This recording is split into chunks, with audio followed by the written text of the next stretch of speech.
Roughly 2,480 years ago, there was born to the world a nappy-headed, brown-skinned prophet by the name of Daniel.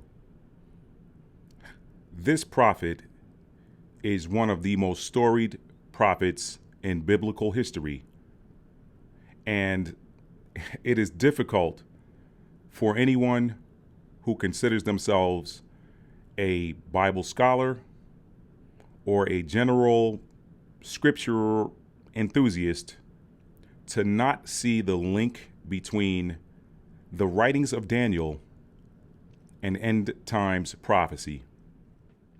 On March 23rd of 2023, Pluto, the furthest planet out in the solar system, enters the sign of Aquarius. Now you may be wondering, Matthew, what is the link between the prophet Daniel and Pluto entering Aquarius on March 23rd, 2023?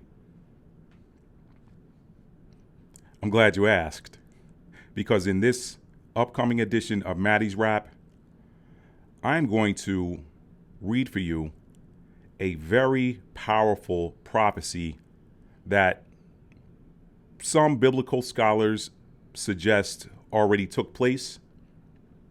I have never, even from the first time that I read it, sitting in my barracks room at Fort Polk, Louisiana in 1991, never have I thought that it has happened or that it had happened. I think it's coming up. And we're going to talk about that coming up on this edition of Maddie's Rap. Stick around.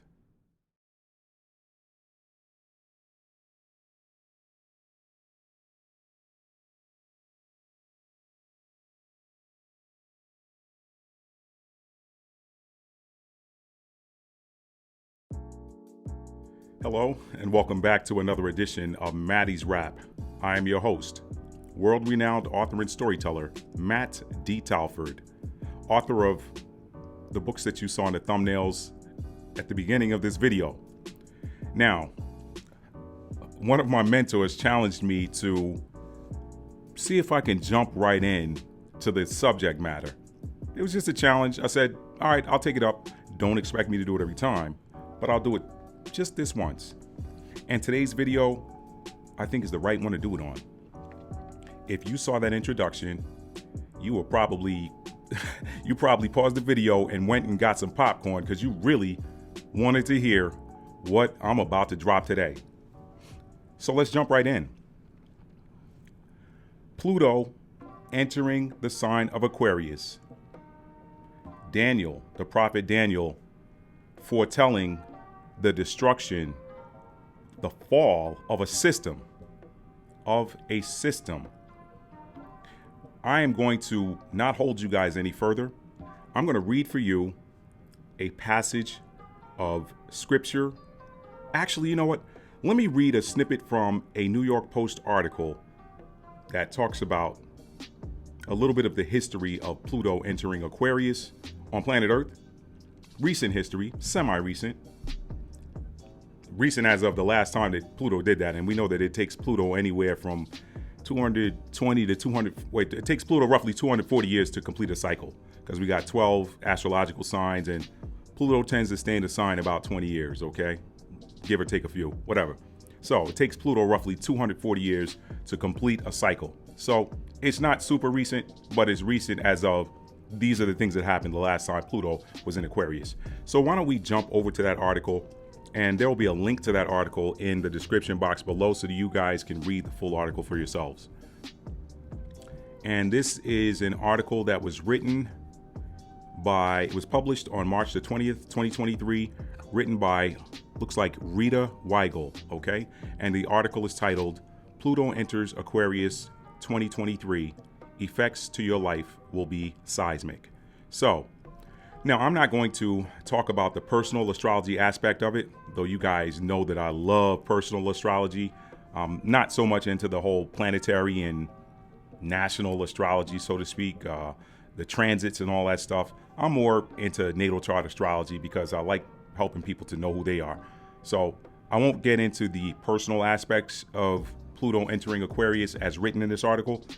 I want to jump right into what I believe to be a link to a nearly 3,000 or nearly 2,500-year-old prophecy. So let's go.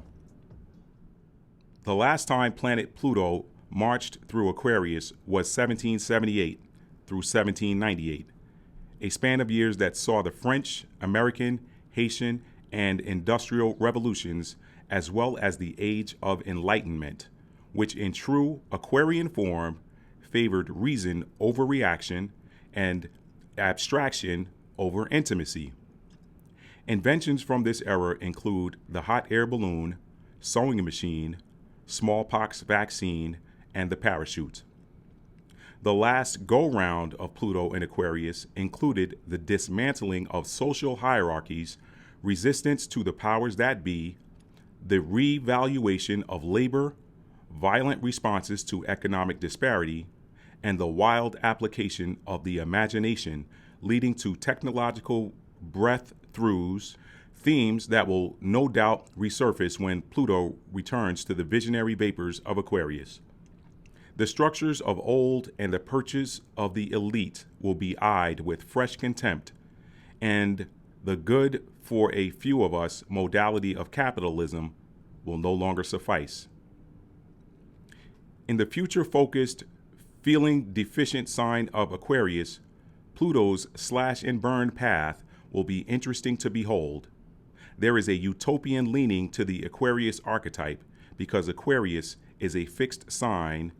Its definition of progress is rigid and though it operates with the greater good in mind, it does so without concern for approach or the consensus of the people it hopes to benefit. Now, that was, again, a snippet of a New York Post article titled Pluto Enters Aquarius 2023, Effects of Your Life or Effects to Your Life Will Be Seismic, written by Rita Weigel. Now, before I read the passage of scripture from the book of Daniel, I want to explain something to those of you who do not understand astrology and the significance of the planet Pluto. Pluto is what I like to call the cleanup man, the trash collector, the regulator, okay? The energy of Pluto has a very specific reason. People hear Pluto and they think, oh, Pluto is a planet of destruction. Pluto comes through and it destroys. That would more be, in my opinion, Mars, and that Aries energy of, I want to go to war, destroy, conquer. That's more Mars. Pluto destroys as well. But Pluto, which was the original ruling planet for Scorpio, is all about destroying things that no longer work, destroying things that have proven to be dysfunctional, and then replacing them with something that does work, something that is functional. And as an aside, let me just shout out anyone who is Scorpio, major Scorpio placements, Scorpio Sun, Scorpio Moon, Scorpio Rising, or Mars in Scorpio. Any one of those four placements. When people hear Scorpio, the first thing they think is y'all already know. And if you don't know, I ain't gonna say it, okay? But what you need to understand is that activity in and of itself supports the greater mission of Scorpio energy, which is to transform, transmute. The real superpower of Scorpio energy is that it is able to alchemize things that are broken and turn them into things that are beautiful and things that work. That is the true magic of Scorpio energy. It destroys that which is broken so that it can be rebuilt anew and fresh and functional. So the next time you see a Scorpio, don't look at them for, the traditional description, because that's one of the things that is one of the ways that transformation happens. The real power of Scorpio is that It tears down that which is broken and dysfunctional and replaces it with something new. So now I want you to understand that that is exactly what Pluto does. Pluto comes through, and if it finds something that is broken, it's got to go. But it doesn't just destroy it and leave. Pluto says, this is what I'm replacing it with. This is going to serve now, because that which was here the last time I left was abused. I left the structure in place. That structure got abused. That structure became destructive. So now I'm going to destroy that which is destructive so that I can replace it with something that is constructive. That's Pluto. Now, let us take a look at Daniel chapter 2. Daniel chapter 2. Let's go there. Now, I'm going to set you guys up because this chapter is 49 verses long, and I am not going to read the entire chapter. You all can read that at your leisure. I'm going to give you the backstory. So in Daniel chapter 2, King Nebuchadnezzar has this frightful and terrible dream that he wakes up from, and he cannot remember it. He cannot remember that dream, and he wants to be able to remember that dream. He does not remember the dream, but he remembers the effect that the dream had on him. That dream had him shaking. It had him waking up in a cold sweat, all right? And he had to know what that dream was, because to be able to remember the dream, he could then have one of his wise men, one of his seers, one of his astrologers, one of those who had the gift to interpret dreams, to be able to tell him the meaning of it so that he could find out why he was so afraid and if it was something that he could avert. Because remember, throughout history and even to this day, don't get it twisted because you got all of these quote unquote democracies that have elected presidents. Don't get it twisted and think that these high ranking individuals that are really running the world don't still use seers, oracles, and prophets. They still do, because seers and oracles and prophets, either or, they have one job to do in the kingdom. That is to help the current ruler hold on to his power, his or her power. That is why all of these leaders in the ancient times consulted heavily with seers. They're called seers in some kingdoms. In some cultures, they're called oracles. In others, they're called prophets. Take whichever one fits, whatever resonates for you, whatever fits best. Now, we still have them today. Nobody knows about them because, one, the church establishment demonized them, and two, the people who are really in charge at the top of the game, including the top church officials in the world, they still use them. They still use them. Why? Because they still want to hold on to their power. So, King Nebuchadnezzar, he's got to know what this dream is, but he doesn't. So what he does is he sends out an order asking all of his wise men, all of his Chaldeans, all of his oracles, his seers, his astrologers, whatever, his magicians. He calls anybody that has any type of spiritual or esoteric gift or practice to come to him and tell him what his dream was, and then the interpretation of it. And their response is, King, who can tell you what you dreamed? Tell us what your dream was, and we'll tell you. They can visibly see he's upset, and he's about to be on the warpath. And they're like, King, look, King, nobody can tell you what you dreamed, but if you tell us what you dreamed, we'll give you the interpretation of it. That's what we do. King Nebuchadnezzar said, look, I done told y'all one time, I don't remember what in the HE double hockey sticks I dreamed and scared the rhymes with spit out of me, okay? But if y'all don't tell me, I'm paying y'all a lot of money to do what y'all do. I got y'all set up in the finest houses. You got the finest gear. You eat the best of the food in the kingdom. Some of y'all I'm gonna set you up the prettiest women. Listen, y'all had better tell me what I dreamed and what the interpretation of it is. And if you don't tell me by a certain time, I'm gonna have the captains of my guard go through and kill all of y'all. Behead, whatever. Y'all dead. Y'all better be able to come in here and tell me what I dreamed and what it means. And so they couldn't do it. So he began calling to round all of these people up, all of the wise people in the kingdom, not just the people that were from the kingdom of Babylon, but the captives of Israel as well. And with them, there's this guy, Daniel. And Daniel's like, what's going on? What's happening? He said, man, look, the king said, oh, y'all got to come. Y'all got to get killed, because he wanted somebody to be able to tell him what he dreamed and what the meaning of it was, and nobody could do it. So all y'all got to get killed. I'm sorry, man. I got to do what the king ordered me to do. He said, whoa. Time out. All right. If you give me a minute, I can get you the interpretation of that dream. Okay? I can get you the interpretation of that dream. I can tell you what you dreamed and give you the interpretation of it. All right?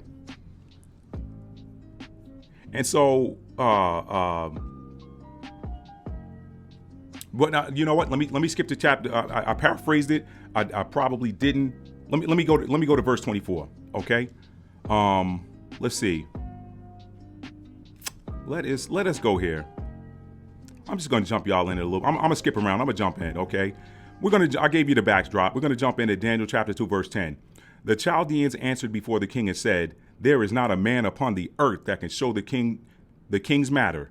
Therefore, there is no king, lord, nor ruler that has ever asked such things of any magician or astrologer or Chaldean. It is a rare thing that the king requireth, and there is none other that can show it before the king, except the gods whose dwelling is not with flesh. For this cause the king was angry and very furious, and commanded to destroy all the wise men of Babylon. And the decree went forth that the wise men should be slain. And they sought Daniel and his fellows to be slain too. That's what I just told y'all. Verse 14. Then Daniel answered with counsel and wisdom to Arioch, the captain of the king's guard, which was gone forth to slay the wise men of Babylon. He answered and said to Arioch, the king's captain, why is the decree so hasty from the king? Then Arioch made the thing known to Daniel. Then Daniel went in and desired of the king that he would give him time, and that he would show the king the interpretation. Then Daniel went to his house and made the thing known to Hananiah, Mishael, and Azariah, his companions, that they would desire mercies of the God of heaven concerning the secret, that Daniel and his fellows should not perish with the rest of the wise men of Babylon. See, when God got your back, you ain't got to worry about nothing. Verse 19. Then was the secret revealed unto Daniel in a night vision. Then Daniel blessed the God of heaven. Daniel answered and said, blessed be the name of God forever and ever, for wisdom and might are his. And he changeth the times and the seasons. He removeth kings and setteth up other kings. He giveth wisdom unto the wise, and knowledge to them that know understanding. He revealeth the deep and secret things. He knoweth what is in the darkness, and the light dwelleth with him. I thank you and praise you, O thou God of my fathers, who hast given me wisdom and might, and has made known unto me now what we desired of thee, for thou hast now made known unto us the king's matter. You see what I was saying to y'all? I'm gonna pause here. You see what I've been saying to y'all over so many of my videos, so much of my content. Watch my video, how to power up your prayer life. I'll put a link in the description box below. Powerful prayer is activation. It is not begging, all right? It is treating that thing as though you already have it. That is how you activate it. That's the manifestation hack. What did Daniel do here? He didn't say, Lord, please show me this.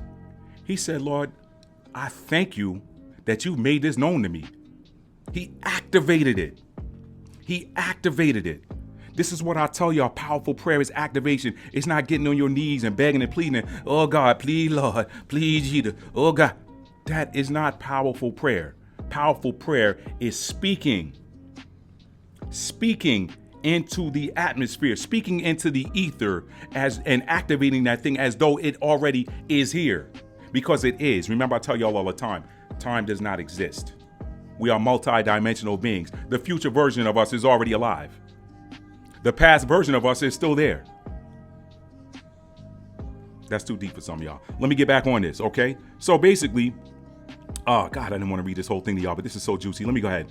24th verse. Therefore Daniel went in unto Arioch, whom the king had ordained to destroy the wise men of Babylon. He went and said unto him, destroy not the wise men of Babylon. Bring me in before the king. Bring me. I'm your man. Bring me in before the king. And I will show unto the king the interpretation. All right. Then Arioch brought in Daniel before the king in haste. He hurried up and did it. Because he didn't want to have to kill nobody. I mean, Arioch probably knew, look, the king asking me to kill y'all for nothing. Y'all can't do this thing. But I got to obey the king. So he went in haste and said unto him, King, I have found a man of the captives of Judah that will make known unto the king the interpretation. The king answered and said to Daniel, whose name was Belteshazzar. That wasn't his given name. I mean, you know what happens when you get conquered.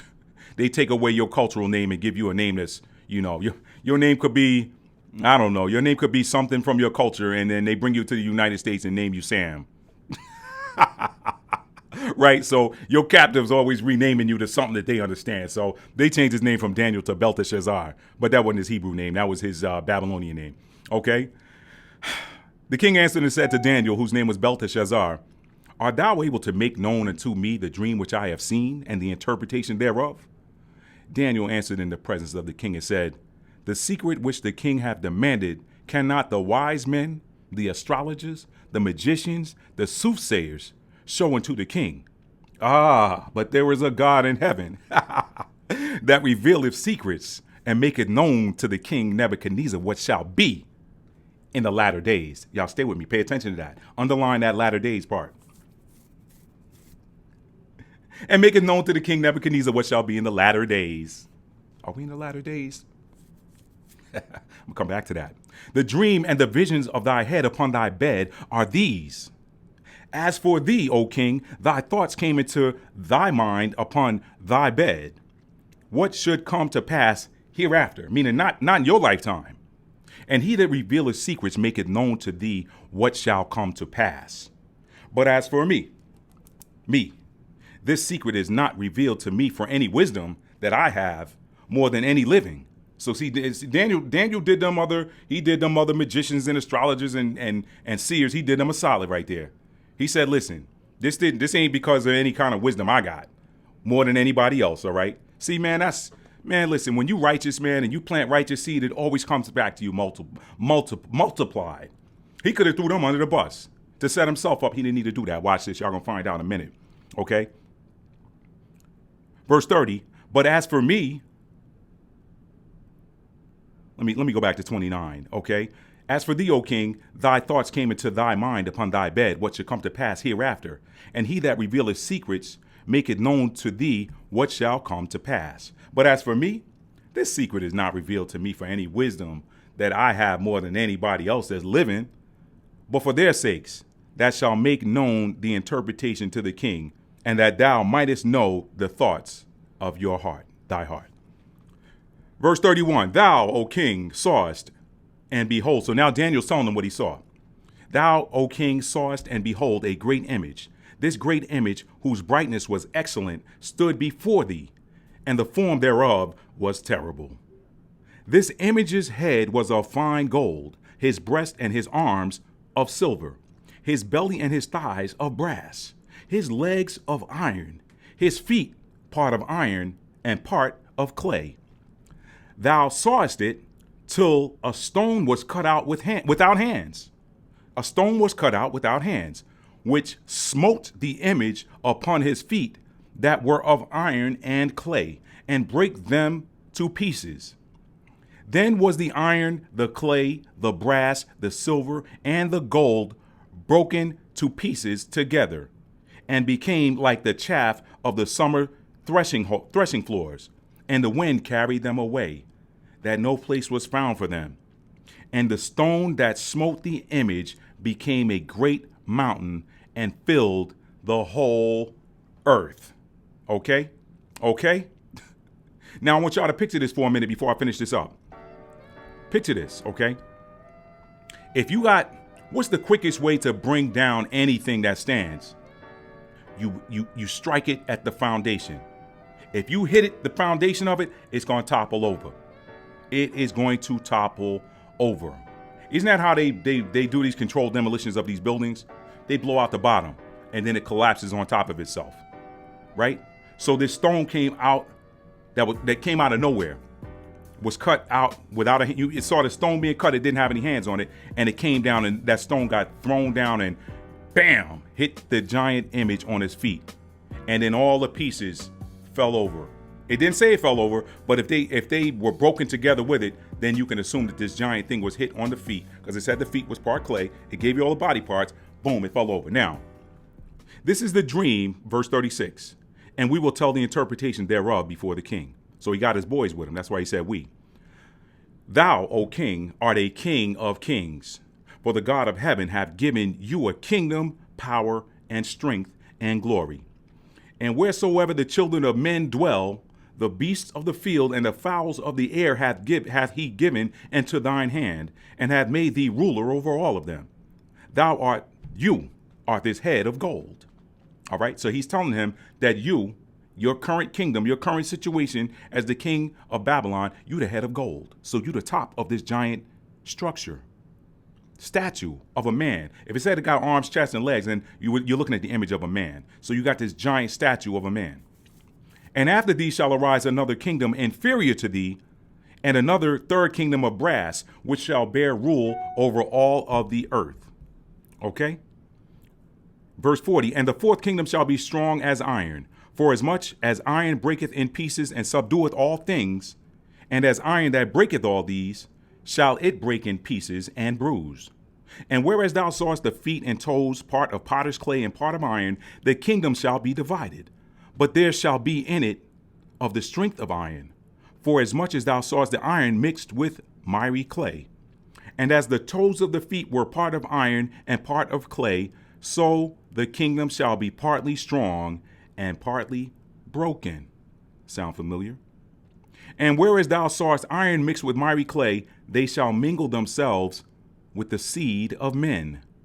But they shall not cleave one to another, even as iron is not mixed with clay. Lord, have mercy. And that still sounds familiar.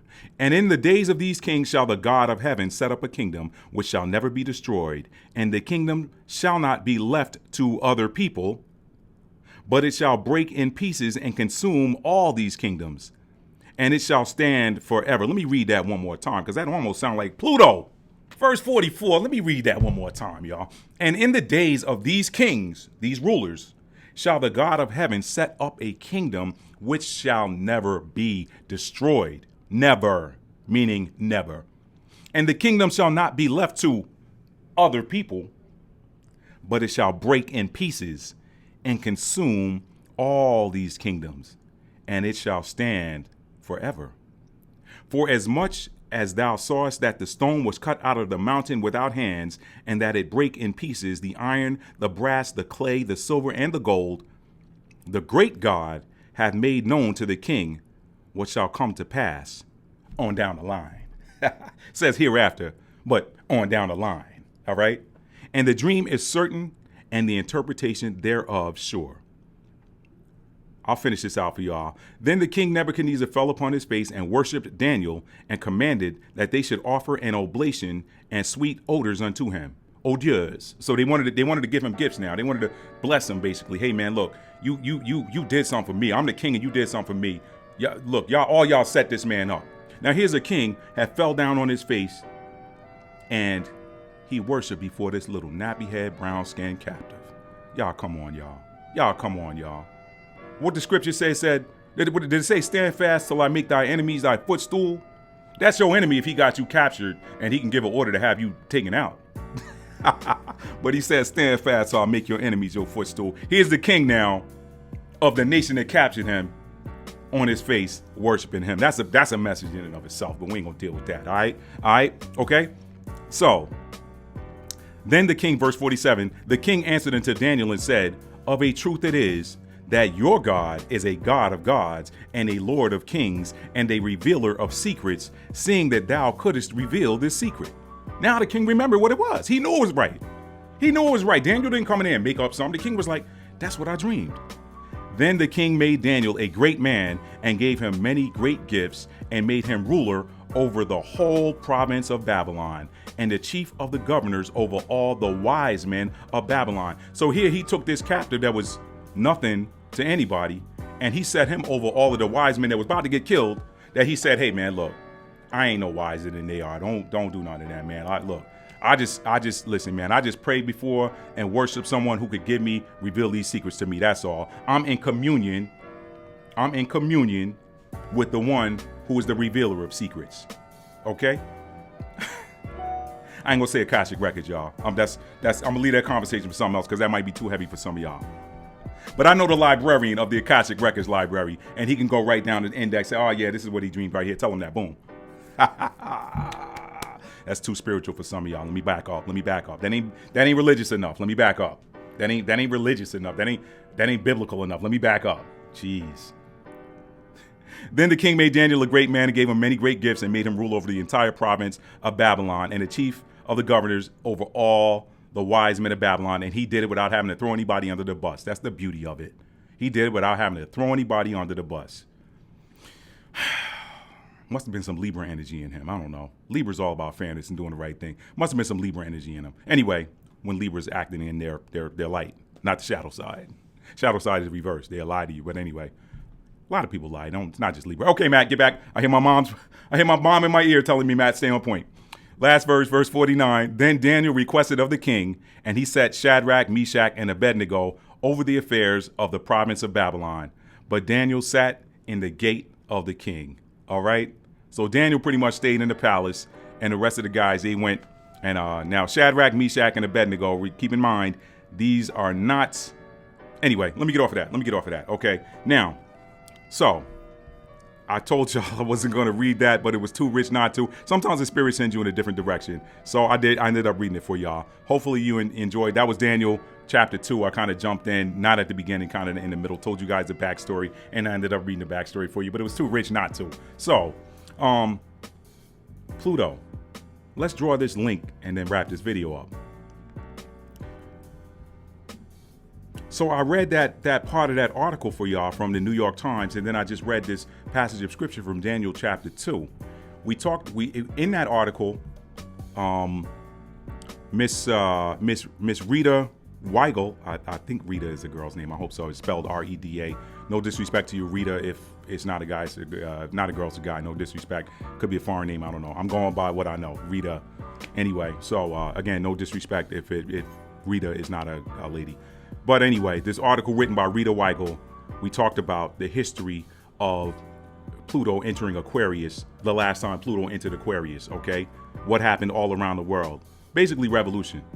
That's Aquarian energy. Aquarian energy is like, okay, we breaking away from the structures, the previous structures. Capricorn's about, okay, here's the structure, here's the rule of law.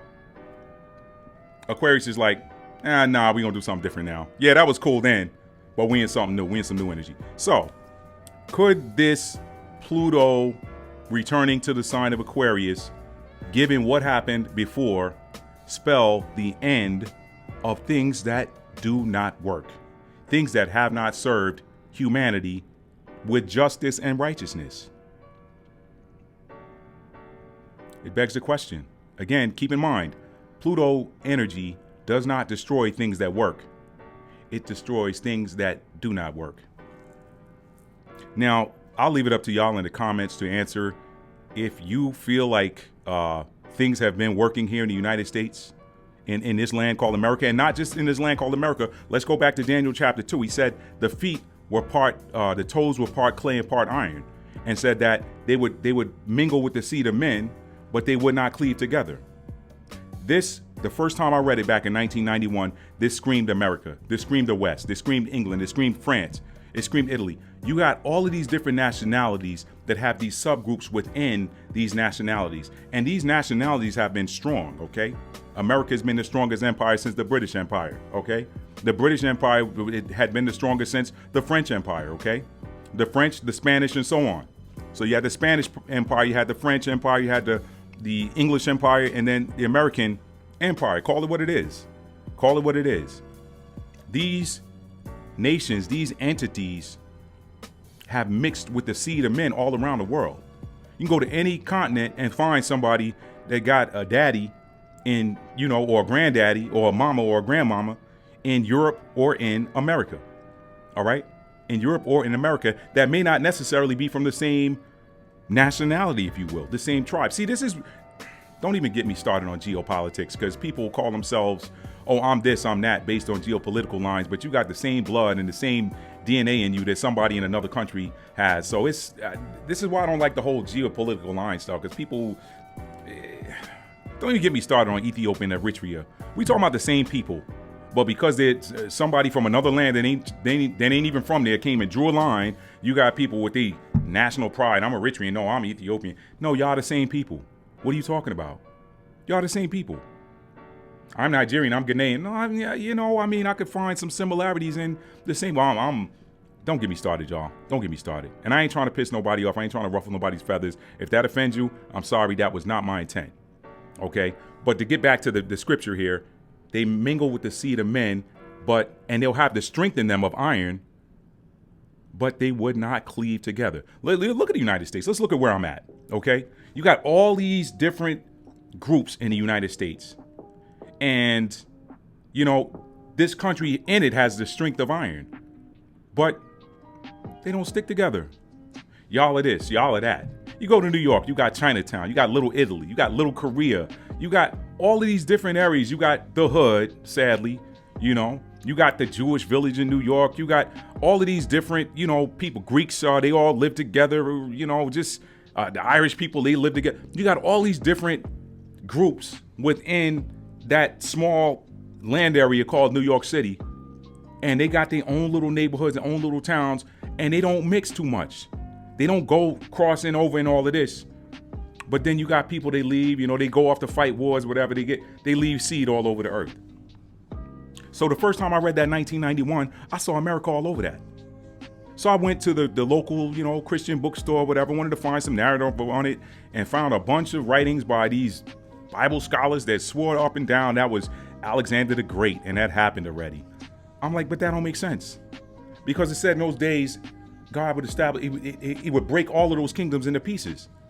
All right? Now, you talk about Babylon being the head.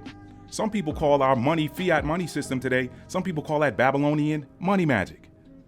Why is it money magic? Because you can take a strong man and weaken him with money. A dude who's a chump, he would get chumped on the street, can't fight nobody, can't beat nobody. He can go and hire somebody who's bigger and stronger than him and get that man to fight for him. Now he got a big mouth because he got a champion to fight for him, and really he can't fight for himself. When if there were no such thing as money, the guy'd be like, man, you want me to do what for you? You ran your mouth. You got to take that L. But now you got this money, you can control people in their mind with something that is really worthless. Why are you saying money's worthless, Matt? Well, because you know what? Your money's only as good as somebody accepting it. If nobody accepts it, it doesn't matter if you're a billionaire. I tell people that. People say, I want to be a millionaire, I want to be a billionaire so I can buy a house at blah, blah, blah. Well, what if they didn't want you in that neighborhood? And what if every place you went to that sold $1 million property said, we'll sell to any other millionaire but you? Now you're a millionaire who got to live in some non-millionaire accommodations. And now you're around people that don't have that kind of money. Now they're looking at you. Hey, man, we heard you was a millionaire. Money magic. Anyway, that's a whole spinoff. I'm not trying to do that, y'all. What I'm trying to say is that chapter of Daniel, to me, could be, we could be on the very precipice of seeing that nearly 2,500-year-old prophecy come to fruition. Because if you, now there's a statue, I'll put a picture on the screen here. Some people have, posited that what these different kingdoms were. And that last one on the bottom, some would call these Western powers. These Western powers, the United States, Britain, France, all of these Western allies. Some people would call that the Western powers. If this stone is to smite these nations that have in them the strength of iron, but they don't mix, if it's to smite that on the feet and then the whole system comes down, what does that tell you? If the head of that system was Babylon, and that is where the whole fiat money thing started, was in ancient Babylon, then guess what? Everything that was built after that ran from that, it's going to come toppling down. Could that be the impending worldwide economic crash that everybody's talking about? Now they're saying it's going to crash so that something can be replaced with it, which is digital, and which would make it easier to control people and their money. But that ain't what the prophecy said. The prophecy said when that thing come crashing down, it's gonna blow away and never to be found again. So that system's going away. But could that be what we're going to see with Pluto entering Aquarius at the dawn of the age of Aquarius? The age is flipping. Y'all go watch my video, Was the Return of the Divine Feminine Prophesied? I talk about these cosmic principles of yin-yang energy. When the cosmic age is masculine, the earth age is feminine. When the cosmic age is feminine, the earth age is masculine. Pisces is a feminine sign. And that was the age of Pisces. So the cosmic age that we're leaving was a feminine age. The earth, the dominant energy on the earth, masculine. It's flipping now. It's flipping now. You want to know what that means? People fear, well, does that mean that we're going to not have any more kings and we're going to have queens and women are going to rule? Only an egotistical person would think and say something like that. You have to look at energy. Masculine energy, physical, feminine energy, spiritual. That means that the earth is going to go away from physical rule to spiritual rule. All right. So y'all can get out of your ego, please. Anyway, those are my thoughts on the link. I personally believe that there is a link between Pluto entering Aquarius and Daniel chapter 2. But now I want to hear from you. So y'all sound off in the comments. If you think it means something different, let's hear it. But keep in mind what I say in all of my videos. If you want to debate the content. I don't want to read any comments attacking the content provider or any person who leaves a comment. I will delete those and I will mute you. Okay? We got no problem with debate on this channel, but keep it about the content. I don't want to hear any judgments about any people or persons or any accusations. Keep it about the comment. If they got a comment, you don't like the comment, attack the comment. But don't do it to be mean-spirited. Come back with something of substance. Don't say you're stupid. Don't say that you're not intelligent. Say, well, I don't think that comment is intelligent because. If I don't see the because clause, I'm deleting it. All right. So that's all I got for y'all today. I said before, I'm a world-renowned author. I'm on 6 continents. People have read me or watched me on 6 continents. So I'm a world-renowned author and storyteller. And I want y'all to read my book because I promise you, you are going to be in for a treat. From Fear to Faith, the Survivor Story, a story of how having the proper mindset can help you to overcome anything. If I did it with something as grave as I had to go through, I'm telling you, you can do it too. All right? You can do it too. Read the synopsis. There'll be a link in the description box below. And Stuck in an Elevator, a tale of passion and self-discovery, an entertaining and provocative tale of passion and self-discovery that takes place high above the Los Angeles skyline. All right? I won't tell any more because I got people in my camp that keep telling me, Matt, you're going to mess around, give away that story one day, and you're going to be an hour in telling everybody what's in the book. So don't do that. I can't do it. All right? I had to write it, okay? I had to publish it. I want you guys to read it. And then Captain's Mate, for those of you who are in the tennis community, I promise you will not find a book like Captain's Mate on the market for simply $9.99 an ebook or $15. And that price is going to go up, mind you. When that inventory runs out, these books were printed in 2017. It costs a lot more to print today. So get Captain's Mate now while you can get it for $15, because I'm telling you, the price is going to go up significantly because the price of paper and shipping has gone up significantly since 2017. So jump on Captain's Mate right now. Jump on Captain's Mate right now, guys. I love you guys. Listen, if you like this video, please give me a thumbs up. If you're new to the channel, first to my returning and my new subscribers, I love you guys. Thank you so much. Thank you for rocking with me. Thank you for watching my comment. Thank you for commenting and sharing my content. I appreciate you guys so much. You just have no idea the depth to which I appreciate and love you guys. And if you're new, this is your first time watching me, I appreciate you watching me. I hope you liked this video. If you did, I hope that you will hit that subscribe button. That's going to be probably about somewhere. I usually put it right there. So hit the subscribe button. It's going to appear right there somewhere. And make sure the notification bell is turned on so you'll be notified when I upload new content. And last but not least, I'll end this one like I end them all. Tell somebody you love them and mean it. Please do. Please mean it when you say it. There's nothing worse than an empty I love you What's an empty I love you? You're telling somebody that with some motive attached to it. Love is actually selfless. You're telling somebody I love you, but there's a motive attached to it, which means that you really didn't mean it. You were just trying to get something. All right. How do you mean love? You got to show it. You have to show it. Love is a verb. It's a noun as well. But say it with me, because y'all hear me say it all the time. When we focus on the verb, the noun always takes care of itself. I love you guys. Peace.